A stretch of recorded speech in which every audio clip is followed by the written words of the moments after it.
Good afternoon and welcome to this AIMI seminar. We're delighted to have Pranav Rajpurkar visiting us in person, making a return to Stanford for several days. It's a delight for me. Usually when I introduce speakers, I have to get the CV and do some research and all of that, but Pranav has been such a great colleague and friend for so long that it's really easy for me to introduce him today. Pranav, as you may know, started in Andrew Ng's lab in computer science as an undergraduate and then became a junior graduate student here at Stanford. And I received a fateful email on, I just looked it up, July 10th, 2017, saying, hey, we're doing some really interesting work with Andrew on health and AI, and we'd love to, collaborate with you and find out more about what you're doing in the medical school. And that has led to an incredible series of collaborations with Matt Lundgren, with myself, with many other faculty and students and postdocs here in the School of Medicine, including seminal work on chest x-rays, on EKG, and many other medical applications. I'm sure we'll hear more about that in a minute. It's not an exaggeration to say that Pranav really helped to put the AIMI Center on the map when we were very young and did some amazing work that attracted, rightly, a lot of great attention. We were sadly not able to retain him, but he's at Harvard, he's thriving there, and I continue to have the pleasure to collaborate with him, as many of us at Stanford still do. If you want to find out more about him, he recently appeared on the New England Journal of Medicine's AI podcast. So find that wherever you find your podcast. It's a really interesting discussion. So Pranav, welcome. We're happy to have you here. Pranav today is going to talk about big bets of teaching machines to read medical images. Pranav? Thank you for having me. It's really great being back here after so long. Although as I landed, I found it was only marginally warmer than Boston. So that was surprising. But I thought I'd spend our time together today on a little bit of a forward-looking talk about what the next 5 years of teaching machines to read medical images will look like. And I'll start by mentioning that medical images play a big role in medicine, whether that's for detection or diagnosis, whether that's for treatment and monitoring. And the promise of AI has been, well, we can reduce errors, we can reduce the time to interpretation, we can reduce the burden in the US and globally. I think about progress that's been made in the field on three axes that are complementing each other. The first is algorithms, the second is datasets, and the third is human AI collaboration. So I want to dive into each one of these topics and share my sense of how the field has evolved in the last 5 years. Let's start with algorithms. So early on, I had the opportunity to be involved in one of the first demonstrations of deep learning for image interpretation being able to perform as well as radiologists in this work. Done jointly with Kurt and Matt, we were able to show we could detect pathologies from chest x-rays at a level comparable to radiologists. Later that year, we were able to show that using single lead ECGs and applying deep learning on top of that, we were able to detect abnormal heart rhythms at the level of cardiologists. These establishments of clinical feasibilities really drove some real world deployments. This is an example of a prototype that we developed in early 2019, where you could snap a photo of a chest x-ray and be able to get disease diagnoses in a matter of seconds and be able to see that live on your phone.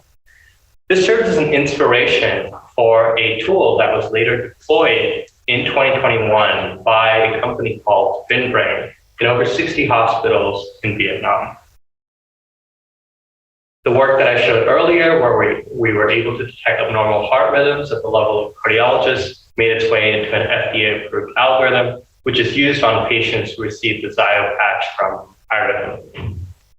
Today, there are over 200 FDA-approved devices for medical image interpretations, and that's just in radiology.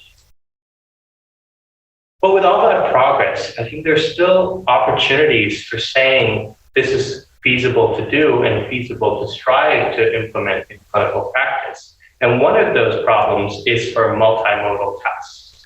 We know that doctors use a variety of information to make a diagnosis or a determination of the right treatment decision for patients, yet we don't have algorithms that can quite do that effectively. We have the technological pieces in play to be able to say we can take observations from images, from surgery, from actions and text to be able to combine that information together, but we don't really have great prototypes for demonstrating that this is actually possible. The second example is a lack of comparison tasks. So here, we're unable to do one of the most important aspects that radiologists commonly do with medical images, which is make comparisons to priors. Here, if I want to see the evolution of stroke on CT images, I need to be able to incorporate the CT image across multiple days. We've written recently and a perspective on this in radiology.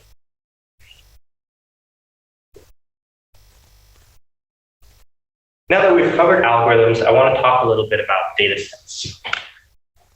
Datasets have enabled a lot of advancements to happen as they relate to domain-aware algorithm development. For instance, the Chexford dataset, which was one of the largest datasets that's been released and one of the pioneering efforts of Stanford AIMI, led to a bunch of advancements as they related to how do we develop self-supervised models for medical image interpretation, how do we effectively incorporate out-of-domain pre-training, and then when we're trying to decide whether or not algorithms should be making a decision or when they will fail, can we learn when we should pass off the decision to a radiologist as opposed to an algorithm? Similarly, we've also had these data sets help expose possible generalization gaps. For one, we now know that there is an underdiagnosis bias when we apply chest X-ray algorithms to underserved patient populations.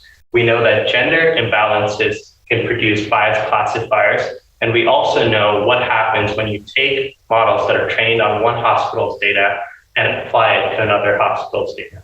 And all of these advancements have been possible as a result of multiple people being able to work on the same data set and see how things progress over time and over different setups.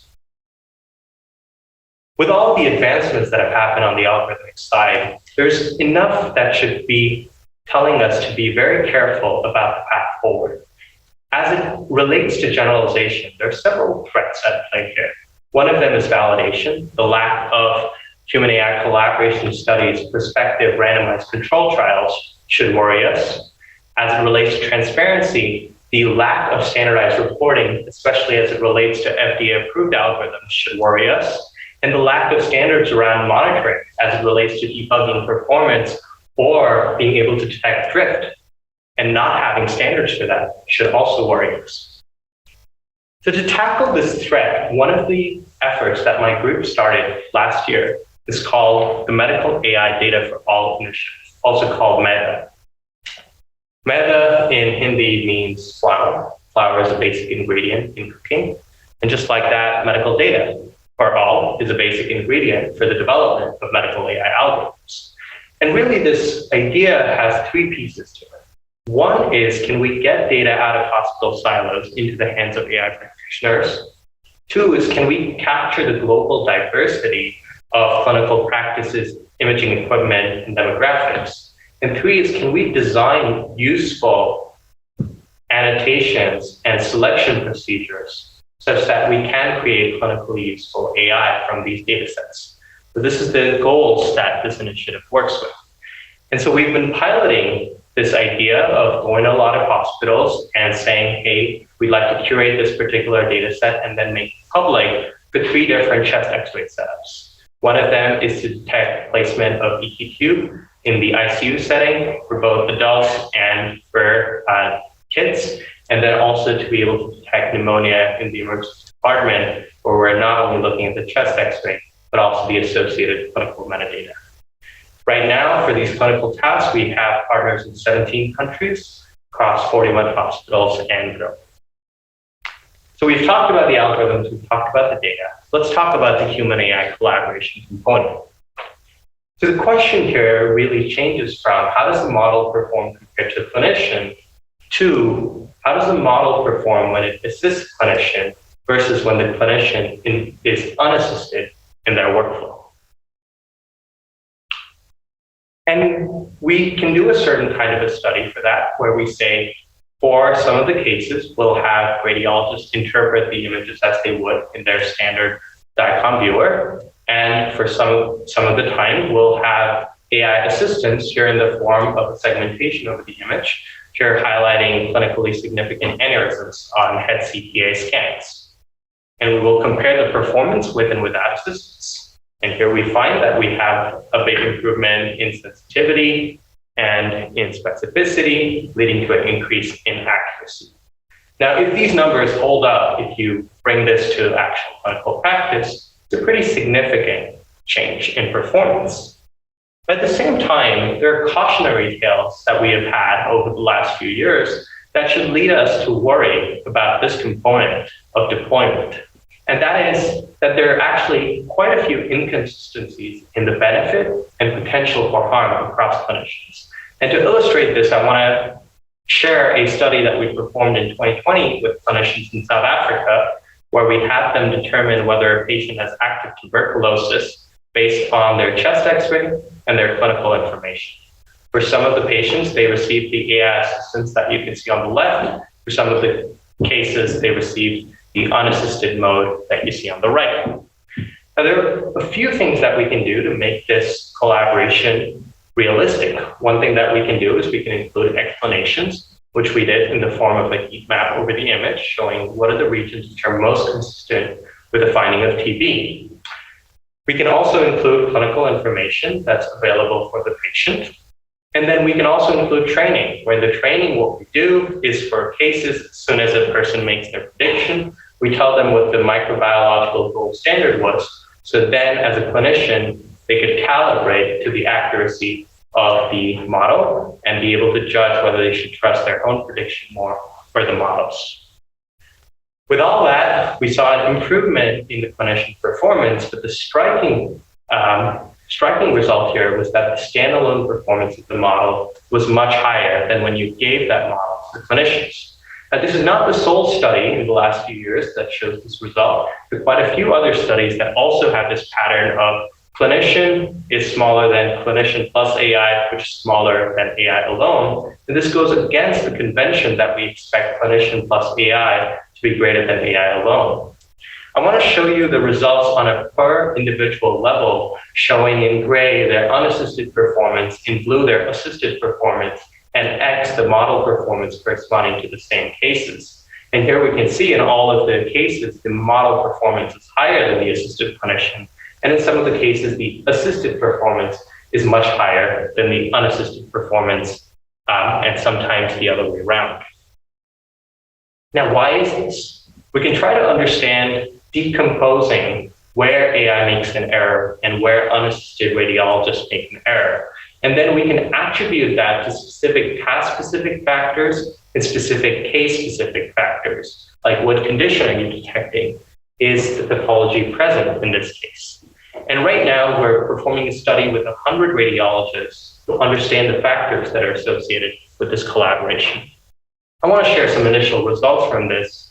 On this graph, you can see on the x-axis the error that the AI makes, and on the y-axis, you can see how much it helps or hurts clinicians. And you can see as the AI error increases, we actually hurt clinician performance a lot as the error increases more. Now, this might be one explanation of why we don't see published RCTs for radiology and AI. Fun fact, there are actually lots of registered clinical trials for radiology AI, with few of them that actually are published showing positive results. So we've talked about all three of these fronts. We've talked about algorithms, we've talked about datasets and human AI. Let me just summarize that with algorithms, we've established feasibility for clinical use. With datasets, we've enabled domain-aware advancements. And with human AI collaboration, we have determined that decision support is feasible but might be more challenging than we might think. But today's talk is not about that. Today's talk is about what the next 5 years will look like for us. To understand the gaps that we'll need to fill over the next 5 years, I wanted to share with you this diagram, which shows a little bit of a summary of current commercial solutions that are FDA approved, which, as you can see, solve narrow tasks. You might quantify grass density, or you might triage pneumothoraces, or you might detect pulmonary nodules, or you might improve the image quality for a certain kind of a scan. But the argument I want to make is that we're filling out very small pieces of the full spectrum of what a image interpreting doctor like a radiologist does as part of their workflows. If you look at the full space of what a radiologist can do, what AI can do represents a small fraction of that. And we might be able to increase that fraction by just having more such algorithms. I'd like to argue that we need to start filling out bigger blocks of this puzzle with what I like to call a generalist medical AI. Michael and I will have a review coming out of this shortly, and another one that I have with Matt Lundgren.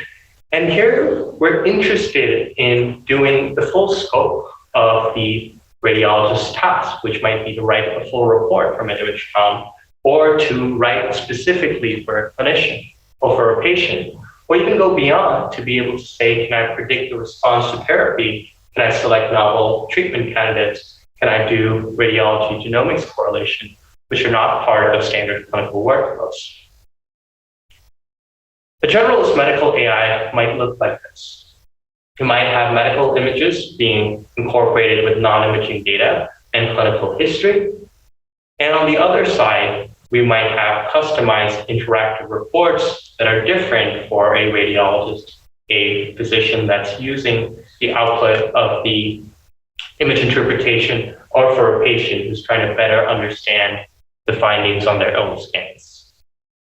Here are some examples of where a generalist medical AI model might be applied on bedside decision support, taking into account EHR, audio, and text to be able to ask and alert clinicians, to be able to generate radiology reports, and then when certain parts of the report are highlighted, be able to point to the image saying, here is some evidence for that finding, or be able to perform assistance on augmented procedures to be able to say, I can explain what's going on in this image or video, and I can reference medical literature or the internet to be able to support what I'm saying. So this is a good vision, but how do we make measurable progress on this over the next 5 years? I want to chat about just one part, but an important part of the puzzle, which is what I want to call the 100 disease challenge, which is how do we get models to detect the hundreds of diseases that we would expect a doctor to from those images. I want to break this into two questions. One is, how do we learn to detect rare diseases?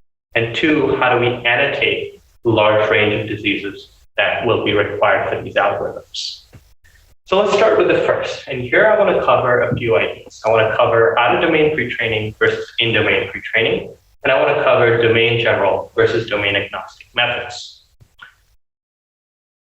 Out-of-domain pre-training has been the standard dominant paradigm. Rather than train a model from scratch, what we do is we train it on the natural world, and then we bring it into the domain of medicine.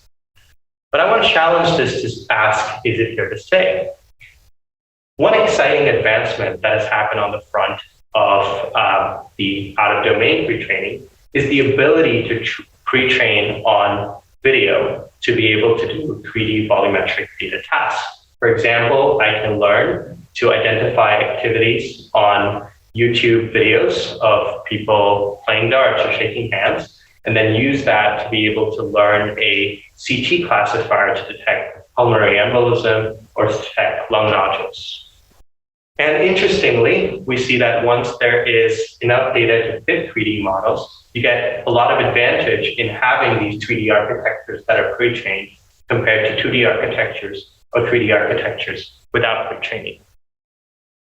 But I think this represents the exception to the rule, which is that in-domain pre-training is actually taking over. and specifically self-supervised learning as the emerging in-domain pre-training paradigm. Here we forget about the fact that we need labels and instead use unlabeled data to learn something in a pre-training task and then apply that to our downstream disease detection task. One dominant idea here is contrastive learning. And in contrastive learning, the idea is we make similar samples represented more closely while dissociating different samples. To illustrate this, we have two photos of the same person here and two photos of a different people. We're going to call the same person pair, a positive pair, and the different person pair, a negative pair. And simply the task that we want to do is when we embed them, we want the distance between those two photos of the same person to be represented similarly and otherwise be distant. And then we can fine-tune the model to say whatever task we want from an image, determine if someone has a mustache, for example. So now let's bring it to medicine. One idea that we applied here in this method called MoCo-CXR is to be able to generate augmentations of a chest X-ray image to create these positive pairs. The idea is if you rotate a chest X-ray image in two different ways, you still maintain the important information in the image, and therefore you can tell the network, learn to recognize that these two, when you embed them, should be very close to each other. Just by applying this relatively simple adaptation of a technique that's known well in the natural image world, you can see that using this kind of a pre-training strategy, especially when you have small amounts of labeled data, you can do really well compared to when you have an ImageNet pre-trained model. Now, one idea here that's making its way into these methods is, can we make these domain aware? There's specific aspects and characteristics of medical data that we can leverage. For example, using patient metadata to design these algorithms. So in this work called MetaOp, what we did was in the design of these positive pairs, we said, let's leverage the fact that we know these two images came from the same patient, or they were collected at the same time, or these two images are images of the chest from different views, whether that's a frontal view or a lateral view. And let's see how we can incorporate these metadata into the design of such an algorithm. And that turns out to do really well. So at this point, we have quite a few number of self-supervised algorithms for chest X-rays. And our latest set of work actually asked the question, do we have a single winner between all of these ones? This is ongoing work that's still unpublished, but it points to the fact that 4 different data sets, different self-supervised methods work well, and there is no clear winner. So this points to the need for figuring out how we consolidate these very different ideas into a single winning idea that I can use no matter what kind of a task or data set I am working with. The idea of self-supervised learning is dominant not just in chest X-ray interpretation, but has made its way into several modalities. Here's an example of a work that we did for ECGs, where the idea that we use is saying we can represent electrocardiograms in 3D space in the form of a vector cardiogram. And then what we do is we perform augmentations which correspond to the rotation of the heart, and then we reproject back in ECG space, and then add additional transformations like masking to create these positive pairs. And that turns out to give a huge boost, especially on classes where there is not that much labeled data. In this case, especially helps for rhythm and conduction normalities on a large data set with an improvement over the non-pre-trained baseline to be quite significant. So this begs the question, if everyone's generating their own self-supervised algorithms for different modalities, is that the right approach forward? Or should we be thinking about domain agnostic ways of developing these algorithms? So to answer this question, just in the upcoming month or two, we're going to release a benchmark called BenchMD. And BenchMD covers 19 real-world medical data sets across 7 modalities, from ECG, EEG, chest X-rays, mammograms, dermatological images, fundus images, low-dose CTs, to ask the following set of questions. Do domain-agnostic methods fine-tuned on small data and evaluated on an out-of-distribution data work? This captures very important real world problems right now, including one, can we be domain agnostic about what we're building? There's currently different groups of people that work on derm and mammo and chest x-rays and opto. Can we get those to communicate with each other if we develop domain agnostic methods? Can we fine tune on small data? Because that's a very realistic challenge that's faced. And then finally, we're not evaluating on how well we do when we source data set, but how well we do on a totally different target data set, which might have different population characteristics, other shifts that you might care about measuring. So watch out for this data set release in the upcoming month or two. And if you want early access, just let me know. So we covered our first set of questions, which is how do you learn to detect rare diseases? I want to chat now about how do you annotate for a wide range of diseases. And here I want to share some approaches on structured information extraction, on learning directly from text, and then on these hybrid structured, unstructured approaches. All right, let's dive in. So one paradigm that's become common, especially in the academic world, is let's not label images. That's too time consuming. Let's label the text associated with the images and the text that was collected at the time of clinical interpretation.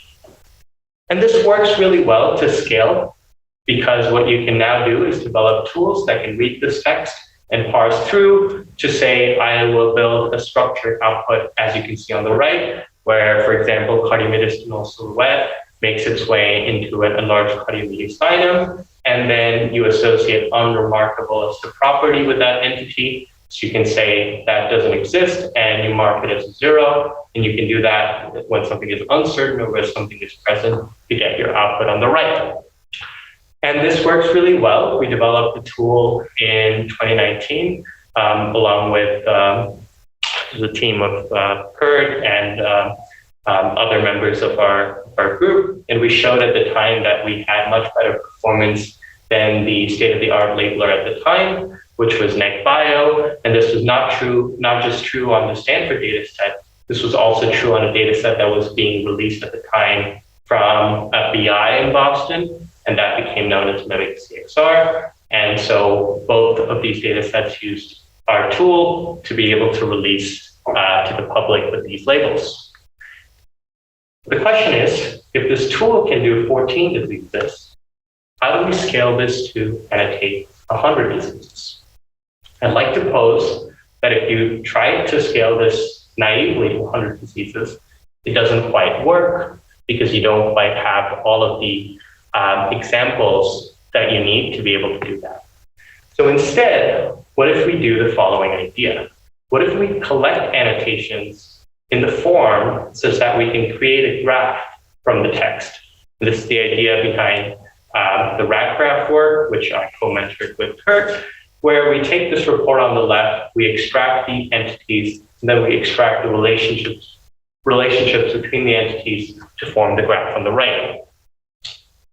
And then what we can do is once we collect these annotations, we can train a graph information extraction model and then apply it to hundreds of thousands or even millions of reports to be able to create graphs from those reports and make those available. And that's what we did with the RAG graph work. Which gets us to thinking about an alternative idea. I can do all this work to get fine-grained annotations, but what if I go to the other extreme? What if I say, I won't actually do any structured extractions? What if I directly learn from the text? And this gives rise to an idea of contrastive image text learning, where the idea is I learn to match a piece of text with an image to say, do these belong together or not? And so we do this training in a method we call check zero. And then we see at inference time whether or not a disease exists in an image by simply learning how well it matches with the image versus if you add a no before the pathology, how well that matches with the image. And turns out this very simple idea actually leads to very strong results. There have been other image text methods that have been proposed, especially at Stanford, including the pioneering convert work, which made its way into CLIP, and also a more recent approach called Gloria. And in this work, we showed that we were able to outperform self-supervised approaches, both that look at image text and images, and also approach the performance of supervised algorithms, which, by the way, require months of training time to be able to extract those specific labels from those reports. But the result that we were most excited about is if we compare the performance of this model to radiologists, we actually showed that we have equivalence in performance. And this is the same result as we achieved in 2018, but 4 years later, this time with no explicit annotations. Another result that was exciting here is that you could take this now to a different data set collected in Spain, unseen findings again, and on about 38 of those findings, we can have an AUC of greater than 0.7. This represents almost no extra annotation effort over just having access to the reports and the images during training. So we have talked about these two ideas. One is this idea of let's go fine-grained label extraction. One idea of let's learn directly from text. Can we get the best of both worlds? And so a recent idea that we developed is this idea of saying we have image text contrastive methods, but what if we take them one step further to create graph image contrastive methods? And the idea is we apply radgraph to convert from a report to a graph, and then we contrast that with the image. And here you can see the performance of this method as it relates to three image text methods, check0, convert, and Gloria. And on the right of the 0.00 line is improvement. On the left of that is worse performance. And you can see for most of the comparisons here, there's an improvement to using graphs as opposed to text for learning these representations. So that brings us back to close. Here, we have talked about the 100 disease challenge. We've talked about learning to detect rare diseases. We've talked about how we annotate for a wide range of diseases. And through that, we talked about pre-training, we talked about information extraction, and whether that's even necessary. Lots of open questions remain. I want to just take us back to this graph to remind ourselves that there's a lot to be desired, even with the progress that's been made over the last 5 years, which has been non-trivial. There's an exposed opportunity for multimodal tasks. There's an exposed opportunity to close the generalization gap, an exposed opportunity to show benefits that are consistent across clinicians. And beyond the 100 disease challenge, the next 5 years hold a lot of promise for us in terms of key questions which need to be answered. On the algorithms front, can we develop algorithms that are multimodal, that are comprehensive and context-driven? And this sort of makes its way into a generalist medical AI. On the datasets front, can we create datasets to help transparently measure advancements, transparently measure generalization advancements to new clinical distributions? And can we do these human interaction studies that help us understand and then optimize the effective models on the clinician's behavior?